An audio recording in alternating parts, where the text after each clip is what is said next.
Welcome back our YouTube channel Medica Mantra. Today we will start a new topic, that is the digestive system of human. Digestive system of human. Okay. अब इस system word को समझने के लिए पहले हमें एक term समझना होगा, लेवल ऑफ ऑर्गेनाइजेशन का, है ना। लेवल ऑफ ऑर्गेनाइजेशन का अगर हम बात करें इस नेचर में ऑर्गेनिज्म का, तो सेलुलर लेवल पर भी देखने को मिलते हैं, है ना। सेल्स इकट्ठा होकर टिश्यू बनाती हैं। टिश्यू लेवल पर भी ऑर्गेनाइजेशन देखने को मिलता है ऑर्गेनिजम्स में, है ना। एंड देन ऑर्गन लेवल के भी ऑर्गेनाइजेशन है। एंड मोस्ट जो कॉम्प्लेक्स ऑर्गेनिज्म हैं, they have different organ that perform a particular function, and that group of organ is called organ system. फिर हम उनको क्या बोल देते हैं, ऑर्गन सिस्टम बोल देते हैं, ठीक। एंड देन इस लेवल पर भी हमें ऑर्गेनिज्म देखने को मिलते हैं, मीन्स हर लेवल पर ऑर्गेनिज्म देखने को मिलेगा अपन को इस नेचर में, ठीक है। सेलुलर लेवल पर भी, टिश्यू लेवल पर भी, ऑर्गन लेवल पर भी, एंड ऑर्गन सिस्टम लेवल पर भी। हम अपन ह्यूमन बीइंग की अगर बात करें तो हमारा जो लेवल ऑफ ऑर्गेनाइजेशन है, that is the organ system level of organisation. Okay, यहाँ पे एक सिस्टम की हम लोग डिस्कशन करने जा रहे हैं, और डाइजेस्टिव सिस्टम का, है ना। तो पहले तो हमें इस सिस्टम के बारे में समझना है कि ये ऐसा कौन, इस सिस्टम का पर्पस क्या है, कब हम बोलेंगे, किन ऑर्गन्स को बोलेंगे डाइजेस्टिव सिस्टम का पार्ट है ना। तो इनके बारे में हमें लिखना हो तो क्या लिख सकते हैं, group of organs, group of organs that are concerned with। अब ह्यूमन बीइंग में हमें डाइजेशन की बात करनी है, तो यहाँ पे इनका जो पर्पस है वो किस अलग अलग मोड से हमें डाइजेशन का पर्पस पूरा करने को देखने को मिलता है नेचर में। यहाँ जो पर्पस पूरा होता है, that is the first of all, ingestion of food is takes place, and then digestion, and after that absorption of nutrient, absorption, and then assimilation, and finally egestion is takes place। Okay, हमें इस बात को समझना है अगर कि ये terms जो हमने लिखे हैं इधर ये कहाँ से आए, तो हम आप मोड ऑफ न्यूट्रिशन की अगर बात करें, ह्यूमन बीइंग के मोड ऑफ न्यूट्रिशन की बात करें, तो हम आप हेट्रोट्रॉफिक हैं। मोड ऑफ न्यूट्रिशन की बात करें तो दो मोड ऑफ न्यूट्रिशन है, एक तो ऑटोट्रॉफिक है, ठीक है। इधर हमें नहीं जाना है क्योंकि इधर प्लांट का कैटेगरी, प्लांट इस कैटेगरी में आते हैं। सेकंड कैटेगरी है जो बोला जाता है जिसे heterotrophic mode of nutrition, that is shown by human beings also, है ना। और भी बहुत सारे ऑर्गेनिज्म हैं। हेट्रोट्रॉफिक मोड ऑफ न्यूट्रिशन भी उनका फूड कैसा है, मीन्स वो क्या एज अ फूड यूज कर रहे हैं, उनके बेसिस पर भी कई तरह से देखने को मिलता है। जैसे पहला है सैप्रोफिटिक मोड ऑफ न्यूट्रिशन है। पैरासिटिक के बारे में आपने पढ़ा होगा, यहाँ पे हमें इन सब के बारे में नहीं डिटेल जाना है, बट एक आइडिया हो जाना चाहिए कि हमें एक्चुअली किस बारे में समझ रहे हैं, है ना। एंड हमने स्कैवेंजर्स के बारे में भी सुना होगा। Scavengers means the organism which feed on dead animals, या डेड एनिमल्स बोलेंगे एक्चुअली, सैप्रोफाइट्स हम किसको बोलेंगे, डेड डिकेइंग ऑर्गेनिक मैटर पे जो फीड करते हैं उनको हम सैप्रोफाइट बोलेंगे। जो लिविंग ऑर्गेनिज्म या लिविंग बींग्स पर एज अ फीड करते हैं उनको हम पैरासाइट बोलेंगे। स्कैवेंजर्स को हम बोलते हैं किसको, जो डेड एनिमल्स पर फीड करता है, they are also known as carrion feeder. And next one is the holozoic mode of nutrition. अभी हम नेक्स्ट स्लाइड ले लेते हैं, है ना। नेक्स्ट जो लास्ट है that is the holozoic mode of nutrition. and this mode of nutrition is shown by human being. And holozoic mode of nutrition is completed into following steps. First one is the ingestion, second one is the digestion. अब आपको ये term समझ आ रहे होंगे, कुछ time पहले अभी हमने स्टार्टिंग में लिखा कि हाँ यहाँ ग्रुप ऑफ ऑर्गन और जो इन सारे प्रोसेस से कंसर्न करता हो उनको हम डाइजेस्टिव सिस्टम का पार्ट बोलेंगे, है ना. देन थर्ड स्टेप आता है हमारा क्या, absorption, and next assimilation, and last one is the egestion. एक आउटलाइन इधर हमें इसके बारे में समझना है. इंजेशन मतलब, इंजेशन का मीन है intake of food material. Intake of food material, हम अपन इनटेक करते हैं फूड, है ना. देन इनको जो हमारा फूड है वो स्टोर्ड प्रोडक्ट है किसी एनिमल का, प्लांट का, वो कॉम्प्लेक्स फॉर्म में होता है जिसे हमारी सेल्स एब्जॉर्ब नहीं कर पाती हैं, वो एब्जॉर्बेबल नहीं होते हैं, है ना.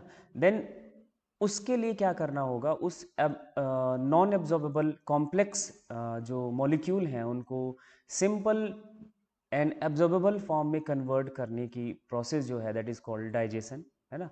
जो कि इस सिस्टम का भी नाम इसी वर्ड से लिया गया, डाइजेस्टिव सिस्टम, है ना. नेक्स्ट, जो सिंपल एब्जॉर्बेबल न्यूट्रिएंट में कन्वर्जन होने के बाद ये हम आपके सेल्स के थ्रू एब्जॉर्ब किया जाएगा, है ना. That process is called absorption. And digestive tract में एब्जॉर्ब होने के बाद then they are equally as per demand they are distributed throughout the body, that is process is called assimilation. And जो food का undigested part है, या हम कह सकते हैं कि जो हम आपकी बॉडी के लिए नहीं जरूरी है उसको बॉडी से रिमूव करना, that process is called egestion. That is the last process, है ना. तो ये हमारा डाइजेस्टिव सिस्टम का पर्पस होता है कि जो इन सारी प्रोसेस के थ्रू जो organs intake of food, breakdown of food and absorption, assimilation and egestion से कंसर्न रखते हैं, they all are form digestive system. Okay, इतनी बात आई थिंक क्लियर है. डाइजेस्टिव सिस्टम के बाद अब यहाँ पे digestive system term I think clear हो गया होगा. अब यहाँ पे एक टर्म आया आपके सामने, फूड, है ना. अभी इस फूड के बेसिस पर भी holozoic mode of nutrition show करने वाले एनिमल्स भी कई तरह के हैं. अगर हम फूड को बेसिस बना लें, basis of on the basis of food, उनका फूड क्या है इसके बेसिस पर, तो आपने एक टर्म सुना होगा हर्बीवोर्स. मीन्स जो सिर्फ प्लांट एंड प्लांट प्रोडक्ट को खाते हैं, they are called herbivores. Second one is the carnivores, जो क्या कर रहे हो, एज अ फूड यूज करें एनिमल्स को. किसको? एनिमल्स को एज अ फूड यूज करें, उनको हम बोलेंगे क्या, carnivores. And third one is the omnivores. Omnivores, ठीक. मीन्स ऐसे एनिमल जो प्लांट प्लस एनिमल दोनों के को डायरेक्टली एंड इनके प्रोडक्ट को एज अ फूड यूज कर सकते हैं, they are called omnivores. And human beings are omnivores. हम अपन कहाँ आते हैं, इधर ही आते हैं, है ना. हमारा mode of nutrition holozoic mode of nutrition है.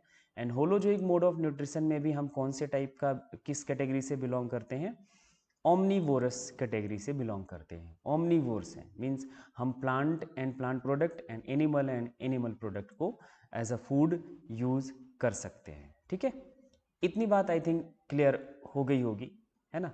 अब यहाँ पे ये जो टर्म है फूड, अभी तो हमने बेसिस के फूड के बेसिस पर हमने इन ग्रुप्स का बात किया. इस फूड के वर्ड को हमें समझना है एक्चुअली. नेक्स्ट एक एक्चुअली हम एक क्वेश्चन अराइज कर रहे हैं आपके लिए, व्हाट इज फूड. अब अगर आपसे ये पूछा जाए कि फूड क्या है भाई, है ना, what is food, then I think सबको इसका आंसर एक मोटा माटी आइडिया लग रहा होगा। मीन्स हम वो सारी चीज़ें जो हम खाते हैं जिससे हमें जो हमारे न्यूट्रिएंट हैं वो मिल सकें, दे ऑल आर फूड, है ना। तो क्या लिख सकते हैं, anything anythings that provide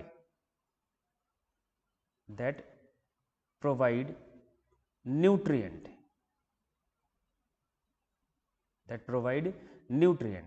are called food. उसी को हम क्या बोल देंगे, फूड बोल देंगे, आर कॉल्ड फूड। ठीक। अब नेक्स्ट टर्म जो है वो हमारे सामने नया टर्म आ रहा है, न्यूट्रिएंट। अभी तो हमने फूड की बात करी और फूड आई थिंक आपका क्लियर हो गया होगा। हम दाल खाते हैं, चावल खाते हैं, रोटी खाते हैं, मीट खाते हैं, मिल्क लेते हैं, चीज़, जो भी हम खाते हैं सभी से हमें कोई क्या मिल रहा होगा, कुछ न्यूट्रिएंट हमें मिलते हैं। ठीक है। अब हमारे दिमाग में नेक्स्ट जो क्वेश्चन राइज होता है, that is the what are nutrients. Next question क्या है, व्हाट आर न्यूट्रिएंट्स। ओके। अब न्यूट्रिएंट्स टर्म को समझना है। चलिए भाई नेक्स्ट स्लाइड पे हम देखते हैं न्यूट्रिएंट्स क्या है। ओके। चलो भाई देखो, न्यूट्रिएंट्स मीन्स ऐसे ऑर्गेनिक एंड इनऑर्गेनिक, दोनों कैटेगरी के हो सकते हैं, ऐसे ऑर्गेनिक एंड इनऑर्गेनिक सब्सटेंसेस जो हम आपकी बॉडी के लिए, या हम कह सकते हैं कि जो ऑर्गेनिज्म के लिए नेसेसरी होते हैं, उनको हम क्या बोलेंगे, न्यूट्रिएंट बोलते हैं, है ना। क्या लिख सकते हैं, जैसे हम आपकी जो हम एज अ ऑर्गेनिज्म सर्वाइव कर रहे हैं, एज अ ऑर्गेनिज्म हम इस नेचर में रहें, इनके जो हमें इसको एज अ ऑर्गेनिज्म मेंटेन रखने के लिए लिविंग स्टेट में जिस भी ऑर्गेनिक एंड इनऑर्गेनिक सब्सटेंसेस की ज़रूरत है, they all are called nutrient, है ना। उनको हम क्या बोलेंगे, न्यूट्रिएंट बोलेंगे। तो न्यूट्रिएंट की डेफिनेशन अगर हम लिखना चाहें तो क्या लिखेंगे, the organic and inorganic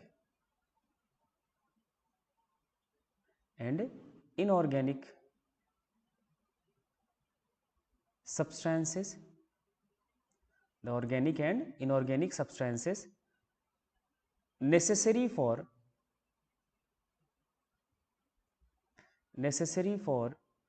organism is called nutrient,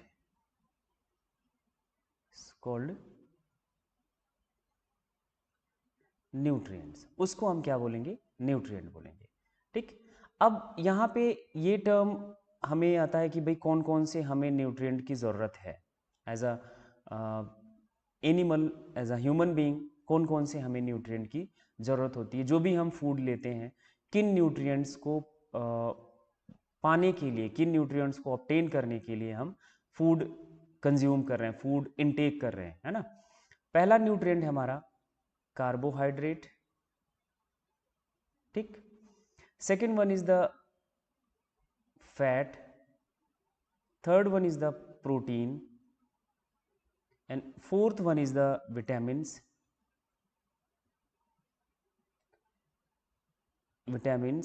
and next one is the mineral and what salt and mineral, या mineral and salt,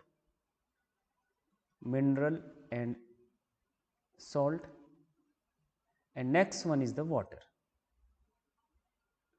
These are the nutrient that we are needed, या हम कह सकते हैं कि सभी ऑर्गेनिज्म लगभग हमारे इन्हीं न्यूट्रिएंट्स का डिमांड करते हैं, और इन्हीं को ऑब्टेन करने के लिए, इन्हीं को पाने के लिए वो जो भी उनको एज अ वो फूड यूज़ कर पाते हैं, है ना। अलग अलग ऑर्गेनिज्म का फूड डिफरेंट देखने को मिलता है ना।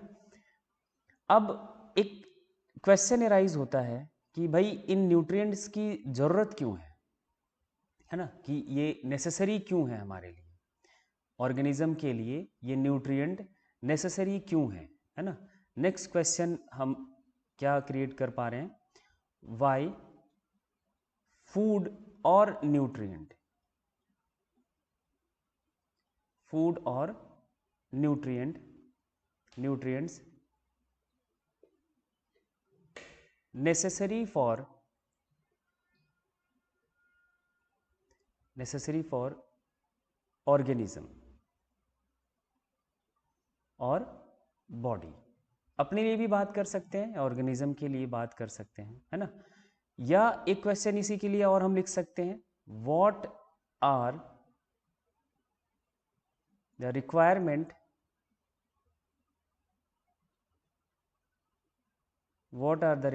ऑफ फूड और न्यूट्रिएंट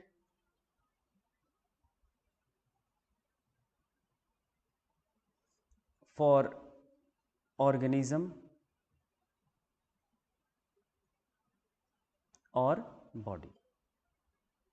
ठीक, तो ये दो क्वेश्चंस की हमें एक्चुअली अभी पहले क्या करने हैं, आंसर ढूंढने हैं कि भाई हम न्यूट्रिएंट की बात कर रहे हैं, तो ये न्यूट्रिएंट हमें क्यों चाहिए, हमें फूड चाहिए होगा तो क्या ज़रूरत है ना, क्यों ये नेसेसरी है। तो कुछ इनके रूल हैं हम आपकी बॉडी में। जैसे पहला रूल है that is the growth and development. First rule या जो फर्स्ट हम इनकी नेसेसिटी की बात करते हैं, तो पहला जो इनका इम्पोर्टेंस है इसलिए नेसेसरी है, that is the for growth and development. Okay, second इनका जो रूल है वो है क्या, हम आपकी बॉडी मेंटेनेंस करती है, हम मेंटेन करती है जिस कंडीशन में है, फॉर मेंटेनेंस थर्ड रूल है फॉर रिपेयर। कहीं पे हमें डैमेज हो जाता है, कहीं कुछ भी है ना, किसी मैकेनिकल फोर्स की वजह से, देन हमें रिपेयर भी करना होगा। एंड बहुत सारे रॉ मटेरियल्स हम आपकी बॉडी में एज अ रॉ मटेरियल चाहिए होता है, हम आपकी बॉडी जो अपने रिक्वायरमेंट को पूरा कर सके। जैसे हार्मोन्स को बनाने के लिए कुछ रॉ मटेरियल की ज़रूरत है ना, विटामिन्स के लिए चाहिए होगा एज अ, बट हम विटामिन्स हम ले लेते हैं, है ना। बहुत सारे हार्मोनल एंड एंजाइम्स हैं जिनके लिए जिनको बनाने के लिए हम आपकी बॉडी को रॉ मटेरियल चाहिए होगा, और वो रॉ मटेरियल हमारे फूड से ही प्राप्त किए जाते हैं, है ना। तो नेक्स्ट इनका जो रोल है फॉर रॉ मटेरियल,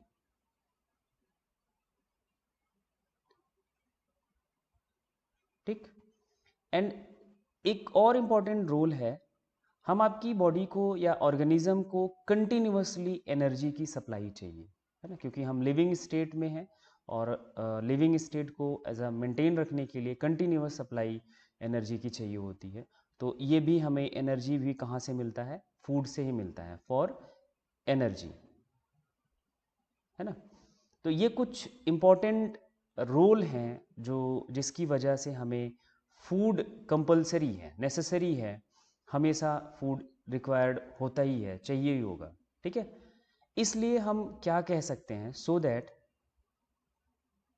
एक स्टेटमेंट यूज़ करने जा रहे हैं, है ना। तो ये हम बोल सकते हैं, अभी जितना हम बात ऊपर तक स्टार्ट टू एंड किए हुए हैं, इसलिए हम कह सकते हैं कि जो हमारा फूड है, food is one of the uh, requirement of one of the requirement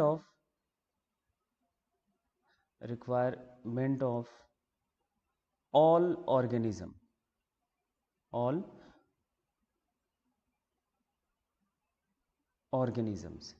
क्यों? क्योंकि भाई सभी को ग्रोथ एंड डेवलपमेंट करना है, सभी को मेंटेन कर रखना है, रिपेयर करना है, उनकी बॉडी का रॉ मटेरियल जो चाहिए वो चाहिए ही चाहिए, है ना, एंड एनर्जी चाहिए। तो इन सब को हमेशा चाहिए, और इसलिए ये सारी चीज़ें हमें फूड से मिलती हैं। इसलिए हम ये कह सकते हैं कि फूड क्या है, एक रिक्वायरमेंट है, एक ज़रूरत है सभी ऑर्गेनिजम्स की, है ना।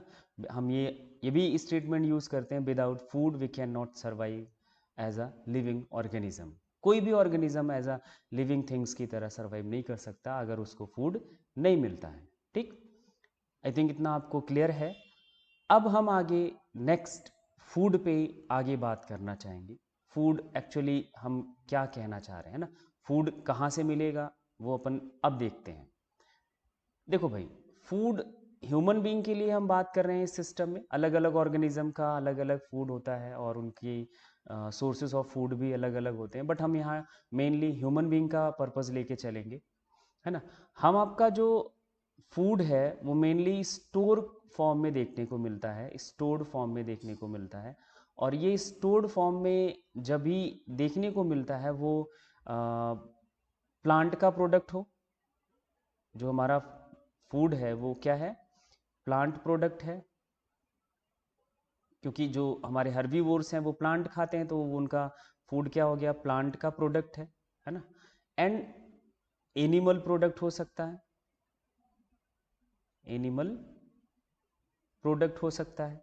ठीक, और इन दोनों में ये जो स्टोर किए करते हैं, है ना, ये जो फूड को स्टोर करते हैं वो कॉम्प्लेक्स फॉर्म में स्टोर करते हैं, कॉम्प्लेक्स फॉर्म में स्टोर किया जाता है। Complex form of food, complex form of food is stored in plants and animals, दोनों में ये कॉम्प्लेक्स फॉर्म में स्टोर किया जाता है। ठीक है, अब ये कॉम्प्लेक्स फॉर्म है, मीन्स एक लार्ज मॉलिक्यूल है, तो इसके लिए वर्ड यूज करते हैं मैक्रो मॉलिक्यूल, मैक्रो मॉलिक्यूल। ठीक, क्योंकि बायोलॉजिकल सिस्टम है, बायोलॉजिकल सिस्टम में ये मैक्रो मॉलिक्यूल स्टोर किया जाता है, तो इसलिए इसके लिए हम एक वर्ड यूज करते हैं बायो मैक्रो मॉलिक्यूल। क्या बोलेंगे इसको, बायो मैक्रो मॉलिक्यूल। ठीक, देन अब ये जो हमारा बॉडी है, अभी भाई ये हमने कहा कि फूड ये इनका इस फॉर्म में स्टोर किया जाता है, हम एज इट इज़ जो हम stored form of plant and animal consume करते हैं, बट हम आपका बॉडी इसको एज इट इज़ यूज़ नहीं कर सकता, है ना। हम आपकी जो सेल्स हैं बॉडी की वो एज इट इज़ इसको यूज़ नहीं कर सकती हैं, इसलिए ये क्या करेंगी, है ना। तो यहाँ पे एक स्टेटमेंट ये लिख सकते हैं, लिखेंगे हम, our body, our body cannot be utilized as it is plant and animal stores food, है ना। जिस फॉर्म में हमारा प्लांट एंड एनिमल फूड को स्टोर करता है, इस फॉर्म में हम आपका बॉडी जो है वो इनको यूटिलाइज नहीं कर सकता, है ना। जब हम यूटिलाइज नहीं कर सकते तो हमें एक्चुअली फूड हम क्यों ले रहे हैं, जो उनसे हमें न्यूट्रिएंट मिलना है उसका यूटिलाइजेशन करने के लिए। और अगर हम जिस फॉर्म में, क्योंकि कॉम्प्लेक्स फॉर्म में स्टोर्ड है, तो इसको हम यूटिलाइज नहीं कर सकते, तो हमें यूटिलाइज्ड करने वाले फॉर्म में हमें इनको कन्वर्जन करना होता है, and that conversion is takes place inside the digestive system. ये कन्वर्जन हमारा डाइजेस्टिव सिस्टम करता है ना। तो नेक्स्ट स्लाइड पे आते हैं हम। इसलिए हम ये कह सकते हैं, सो दैट ये जो जब हम यूज़ नहीं कर सकते हैं तो हम ये लिख सकते हैं कि सो दैट वी नीड, हमें आपको ज़रूरत होगी किस बात की, we need a breakdown system, एक ब्रेकडाउन सिस्टम की ज़रूरत होगी जो इन कॉम्प्लेक्स या बायो जो मैक्रोमोलिक्यूल्स हैं उनको सिंपल या कह सकते हैं माइक्रोमोलिक्यूल्स में ब्रेक कर सके। ऐसे ब्रेकडाउन सिस्टम की हमें ज़रूरत है ना। And that system is called digestive system, है ना, डाइजेस्टिव सिस्टम। या हम ये कह सकते हैं कि ये जो ब्रेकडाउन का पर्पस है ना, ये जो बायो मैक्रोमोलिक्यूल्स हैं उनको बायो माइक्रोमोलिक्यूल्स में कन्वर्जन करने का जो फंक्शन है, that is done by digestive system. क्या लिख सकते हैं, ये जो हमारे कॉम्प्लेक्स सब्सटेंसेस हैं इनको simple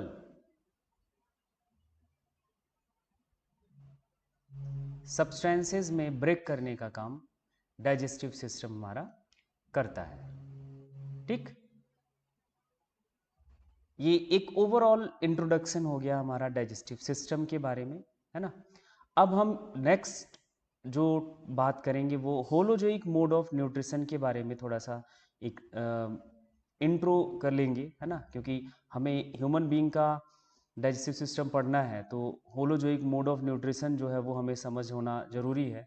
holozoic mode of nutrition की हम लोग बात करेंगे, बट वो नेक्स्ट वीडियो में।